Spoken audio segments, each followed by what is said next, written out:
As jy die Nuwe Testament lees, gaan jy lees dat jy, as jy nuut gebore is, 'n baba is wat melk nodig het.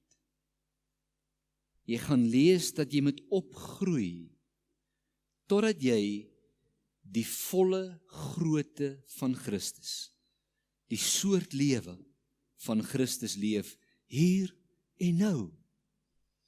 Dis 'n soortgelyke proses, dis dieselfde. Net soos jy fisies moet groei en volwasse word, is die Bybel daarvan vol, dat ek en jy in ons geloof moet groei van baba tot 'n volwassene.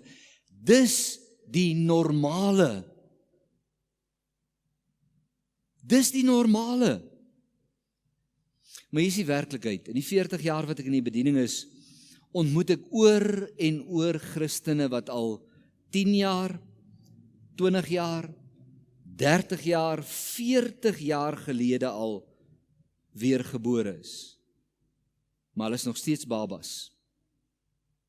Hulle dra nog steeds doeke. Hulle drink nog steeds melk. Hulle suig nog aan fopspene.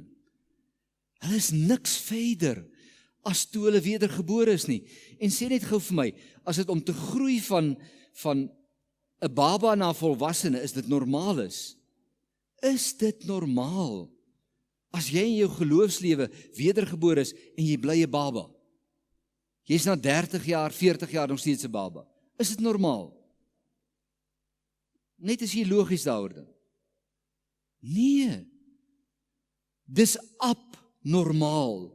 Dis skeef, dis verkeerd.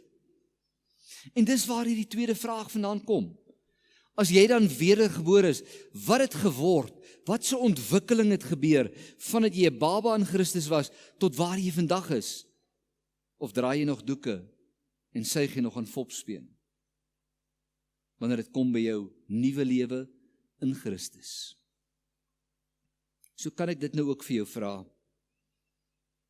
En ek wil hê jy moet vanaand 'n bietjie binnekant toe gaan.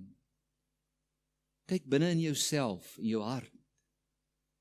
Sê vir my, wat het regtig geword van die nuwe lewe wat die Gees in jou hart geskep het?